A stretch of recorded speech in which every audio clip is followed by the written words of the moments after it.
Hello दोस्तों, स्वागत है आप सभी का हमारे चैनल लाइफ विथ केयर में। तो ये बात है कल रात की, जब मैं खाना खाने के बाद पापा जी को बैठ करके मालिश कर रही थी, तभी बाहर से इतनी तेज़ आवाज़ आई बादल गरजने की और तूफान की।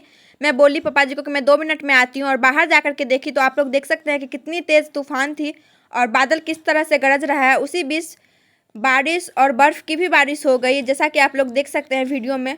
और ये क्लिप है आज सुबह की, और आज से मैं एक नई आदत लगाई हूँ गर्म पानी में नींबू डालकर पीने की। लेकिन इसका अलग ही टेस्ट लगा मुझे, क्योंकि मैं फर्स्ट टाइम पी रही हूँ। कल जो मैं गेहूँ दी थी धूप में, वो बारिश की वजह से भीग गया। उसके बाद मैं आ गई झाड़ू लगाने के लिए। जब मैं यहाँ पर झाड़ू लगा रही थी तभी नीचे से आवाज़ आई, परी रो रही थी। तो मैं गई नीचे, तो डॉगिया की वजह से वो रो रही थी। फिर मैं उसको बोली आ जाओ डॉगी, कुछ नहीं करेगा।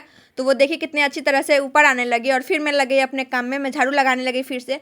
और इतना काम करने के बाद मैं इधर आ गई गेहूँ को धूप में डालने के लिए, क्योंकि ये भीग गया था इसीलिए। और फिर परी भी मेरे साथ थी, और तिरसा अभी तक सोई हुई है। और आप लोग देख सकते हैं कि धूप कितनी तेज़ है, पूरा पसीना पसीना हो गई मैं। और जब मैं वहाँ से आई तो तिरसा यहाँ पर उठ गई थी और रो रही थी बैठ के। और उसके बाद मैं इसको बोली प्रणाम करने के लिए, हर हर महादेव करने के लिए और सीताराम करने के लिए, तो ये कर ली। और फिर मैं इसको भी दी पानी पीने के लिए, तो पूरा नीचे में डाल दी। फिर मैं चली गई नहाने के लिए, और नहा करके आई तो मैं बैठ गई पूजा करने के लिए।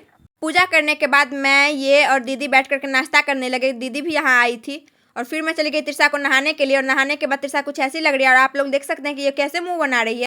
और ये न लेकर के आए थे छोटी मछली, जो कि मुझे अच्छे से बनाने नहीं आता है। तो मैं बैठ गई मसाला पीसने के लिए, और दीदी को बोल दी बनाने के लिए। तो दीदी इधर मछली फ्राई करने लगी। सबसे पहले कढ़ाई में सरसों का तेल डाल दी, और जब वो गर्म हो गया तब ये मछली डाल दी। मछली 2 तरह का था, मुझे नहीं पता कि कौन सा है, छोटा वाला मछली था। फिर दीदी लग गई मसाला को फ्राई करने में, जो मैं पीस करके लाई थी उसको। और जब तक दीदी मसाला फ्राई कर रही थी, तब तक जो भी बर्तन था मैं दीदी को बोली कि मैं ये धो लेती हूँ। तो दीदी बोली कि बाद में धो लेना। मैं बोली कि नहीं, मैं अभी ही धो लेती हूँ, जब तक इधर मसाला फ्राई हो रहा है तब तक मेरा बर्तन धुल जाएगा, क्योंकि थोड़ा सा ही बर्तन था, ज़्यादा बर्तन था नहीं। और जब तक दीदी का मसाला फ्राई होता तब तक मेरा बर्तन भी पूरा धुल गया, और इधर दीदी का मसाला भी फ्राई हो गया। तो दीदी बोली कि मुझे ग्रेवी के लिए पानी डाल दो, और इधर हम लोग बात भी कर रहे थे। दीदी को जितना ग्रेवी के लिए पानी चाहिए था मैं उनको दे दी। फिर दीदी बोली कि हो गया, अब नहीं दो, इसको 10 मिनट के लिए खौलने के लिए छोड़ दो। और आप लोग देख सकते हैं कि ग्रेवी तैयार हो चुका है। फिर दीदी इसमें मछली डाल दी और 5 मिनट के लिए पकाई।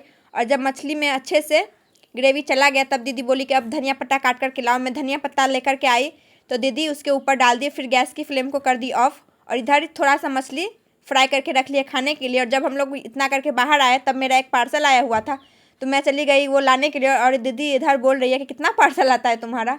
और फिर मैं ये लेकर के बैठी, तभी दीदी बोली कि मुझे कुछ काम है फ़ोन में, तो मेरा वो कर दो। और इस पार्सल में क्या है ये मैं आप लोगों को बताऊंगी दूसरी व्लॉग में। तब तक आप चैनल को सब्सक्राइब कर देना, लाइक कर देना। तब तक के लिए बाय।